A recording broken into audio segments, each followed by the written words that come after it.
next up man mentality, but how hard is it mentally to come out there and just do what you need to do? And I know you can do it physically, but to be mentally ready to be ready to go out there and play, how hard is that for you to get ready mentally? Surprisingly, it's not that hard at all, especially with great teammates on the day to day, like in play groups and whatnot. We're keeping it competitive. My lifts, my workouts are all I have in mind. If somebody goes down in foul trouble, injury, anything like that, be ready to go. I'm watching the scout as if I'm playing, so it's not that hard. How challenging has the season been for you when you haven't been in the rotation, and then to get that opportunity and then take advantage of it? How rewarding and good does that feel? It definitely had its ups and downs. I had my period where I caught my flow of making sure I was taking advantage of all my workouts and all that good stuff. But then I also had my times when I was kind of like, man, what's the use if I'm not going to play?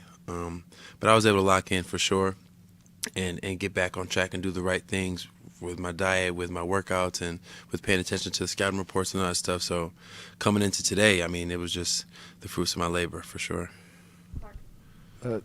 In terms of a two-part question, first of all, were you did they tell you ahead of time you might get some playing time tonight, or was it kind of spur of the moment, end of the first quarter, they called your name?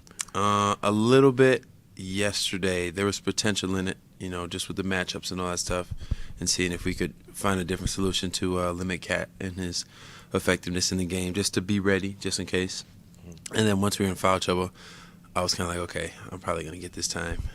And then the second quarter, you get the offensive rebound. It ends up getting to Melton. He hits the three. You guys are up double digits for the first time in the series. And the whole bench, when they called timeout, kind of mobbed you.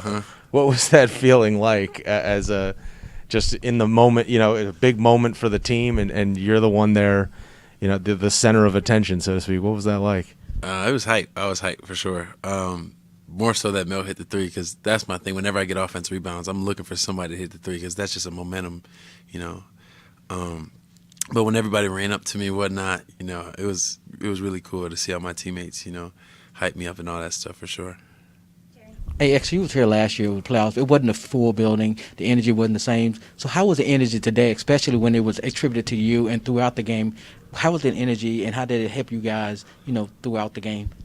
Yeah, I feel like last year's energy was amazing too. Obviously, that was my first time in the playoffs, but I feel like last year's was amazing too. I feel like every game so far at home, this crowd has been amazing. Every time we go on a run, they're erupting. We can't even hear each other on our calls. We got to do sign language and whatnot to get the calls across. But no, this crowd has been amazing. We can't wait to come back here for sure. X, so you had added that when you were having those conversations about potentially getting some playing time, it was about slowing down and reducing Cat's effectiveness. Just what does that game plan and that execution look like to you in stopping a guy of talent and caliber? I'm not going to go into crazy detail, but the fact is everybody has tendencies. Everybody has things that they like to do. And if we're letting them get to that, in an intense game like a playoff game, we're not going to win games like that. So being able to limit those and to make a guy do stuff that he's not that comfortable doing, and then living with the result if he makes or misses a shot is what we were focused on.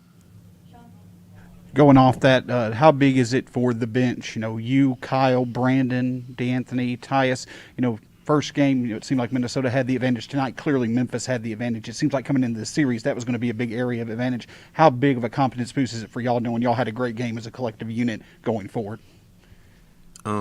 Huge, especially going to the road, being able to have confidence that the bench is going to be able to produce like we have been. Especially in the first game, the bench played amazing too. So just keeping that consistency, staying to our routine, staying disciplined with what's been working, and don't waver from that for sure. Known Jaren longer than anyone on this team.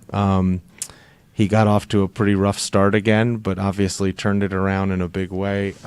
What did you see from him? What was he saying? Do you think maybe you playing gave him a boost? I'm curious what you saw from Jaren tonight, kind of the swing he had, and it seemed like it really carried you guys in the third quarter and second half. I was talking to DB during the timeout. He just you could tell he shook it off. Like, he looked free again. You know, Jaren's at his best when he's free because you can't guard a guy like that when he's free. He can handle it. He can shoot it. He's strong as I don't want to cuss. He's strong as hell. So, you know, when he's playing tense and he's thinking about it, you know, he's kind of guarding himself. But when he's free, he's a matchup problem for anybody. So when was this? After he started cooking and stuff is when we had that conversation. I just think maybe it's when he saw me and then he kind of got confidence, but I don't know exactly. I wasn't really talking to him that much. You could just see it. He started to feel more and more comfortable in the second half for sure. Xavier, you guys obviously didn't get the wins in Minnesota during the regular season, so how do you guys now try to just take from this now to get ready for a tough 2 games out there? Definitely go back and watch the film and seeing what we did really well today. And then going into the game, we want to stick to those principles. We don't really want to waver. And anytime we do, during the timeout, talk to each other, help each other out, make sure we get back on track. You know, it's going to be loud in there. So the biggest thing is that those timeouts, using them for communication, making sure everybody's on track on what we're supposed to do, and then executing. That's the bottom line. Thanks, Zach. Yep.